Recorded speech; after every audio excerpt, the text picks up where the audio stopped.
Welcome to this week's edition of Outdoors Online, a weekly webcast produced by the North Dakota Game and Fish Department. I'm your host, Tom Jensen. My guest this week is Scott Gangl. Scott is a fisheries management section leader with Game and Fish.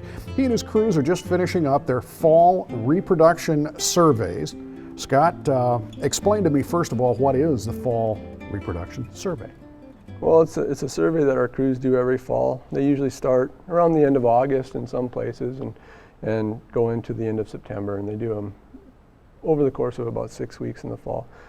What they're looking for is small fish. They want to know how well reproduction was this year for the fish that naturally reproduce, or how well our stockings took. We stock a lot of fish, mostly walleye and some pike, statewide, and fall repro is kind of a preliminary look at how well those stockings did. You know, are the fish, did they survive and did they grow, and how big they are going into the winter. How do they do them?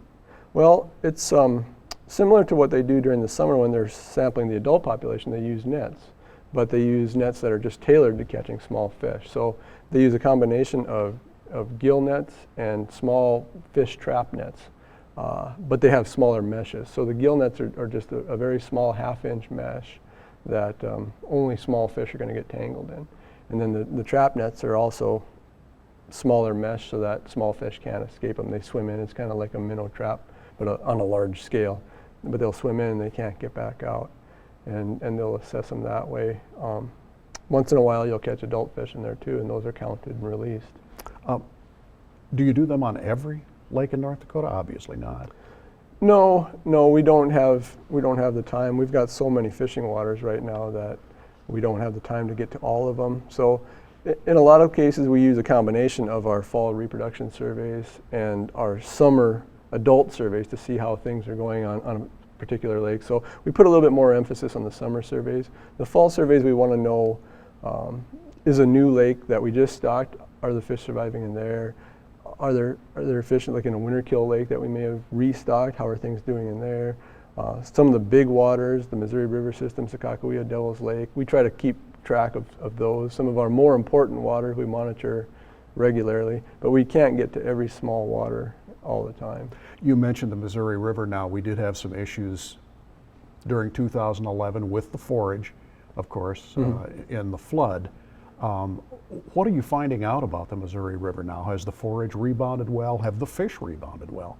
Well, things are coming back. They're not where they were before the flood. We still haven't seen a major increase in the smelt population in Lake Oahe. We've tried stocking gizzard shad a number of times throughout the system. We've seen some reproduction, but we haven't seen a population become established. They haven't overwintered yet, so we don't have an adult breeding population out there.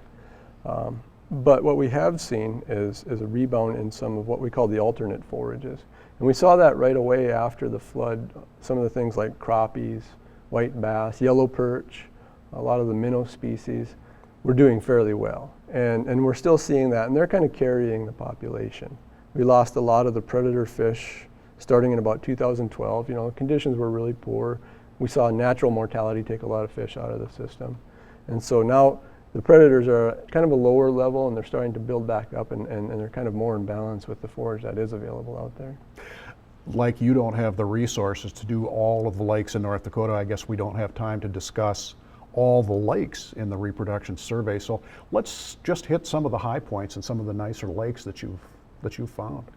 Well, you know, it's hard to single out lakes during fall reproduction because you don't want to make too many predictions. What we're looking for is to see how well the fish are surviving and how well they how well that stocking took this year. But that doesn't necessarily mean that they're going to make it through the winter. That doesn't necessarily mean that it's going to translate into a good fishery. So what we'll do is through our adult population sampling next year, determine whether those fish are actually what we call recruited to the population, whether they made it through that first winter, and that's usually the bottleneck. So this is kind of a preliminary look, and we don't want to get too far ahead of ourselves. But what we saw this year wasn't it wasn't remarkable by any means. Some of the newer lakes that we stocked were pretty good in terms of walleye reproduction. Some of the newer now, perch are these lakes. some of the smaller lakes? Yeah. Some of the smaller lakes were pretty good, but by and large, reproduction and stocking success this year was moderate at best. You know, across the state, it wasn't remarkable and it wasn't poor. It was just kind of average or slightly below average. You asked for some of the high points. One of the high points that we saw pretty good numbers of young of the year walleye on Lake Sakakawea. That one's been doing well for some time. You know, we didn't lose much for forage there during the flood years, and so that population has been building. We still have a lot of smelt in there.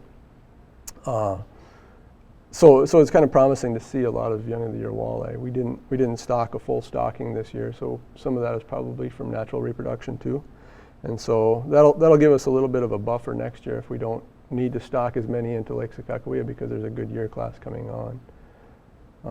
Other places, some of the other mid-sized reservoirs like Hart Butte and those, we saw some pretty decent catches of young of the year fish.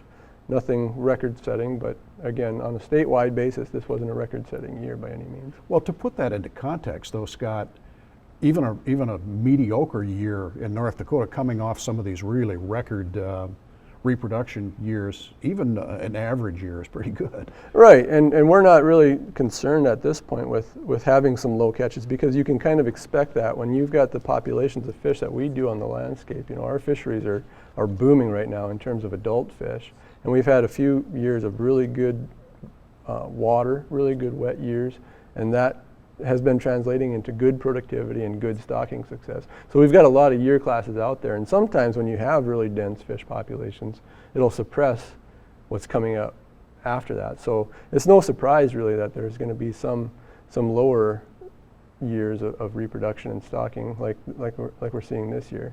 But it's actually no concern either because we've got the fish out there, and typically walleye and other fish will cycle in terms of not producing a year class every year. You don't always get a good year class, so I don't think there's any concerns with having a few or a couple low years. And then, are there any concerns? Are there any low points that you need to talk about?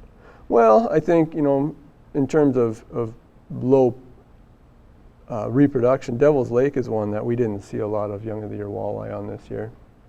That's one that we see tremendous reproduction when we have a lot of snowpack up in the basin, a lot of runoff. Those fish seem to do really well. This year we didn't have that. There wasn't, and we haven't had that for a couple of years, but we've had really good reproduction since about 2010. So there, you know, Devil's Lake has got a really high abundance of smaller walleye out there, and we've seen some of that reflected in their condition. You know, some of them are a little bit thinner, but they came back a little bit this year, so they're looking a little better. So there again, it's not a big hit to have a low year once in a while in someplace like Devil's Lake, but it might just mean that next year we might have to stock a few fish. We really haven't stocked much in Devil's Lake for a number of years. So that's one thing, you know, that's what the reproduction surveys tell us, and it kind of helps us guide our stocking decisions for the coming years. Looking at the fishing big picture in North Dakota, everything looks pretty rosy, though. You know, on a statewide scale, again, we've been wet and productive for 5 years or so, and so from a fishing standpoint, from an adult fish standpoint, we still have really good fish populations out there. This 1 year of moderate to below average reproduction statewide probably isn't going to be more than a blip on that. You know, as these fisheries continue to develop, you know, the coming years will be more important probably with water. Are we going to have a dry winter? You know, they're forecasting a warmer than average winter, but we're not sure if it's going to be dry or wet.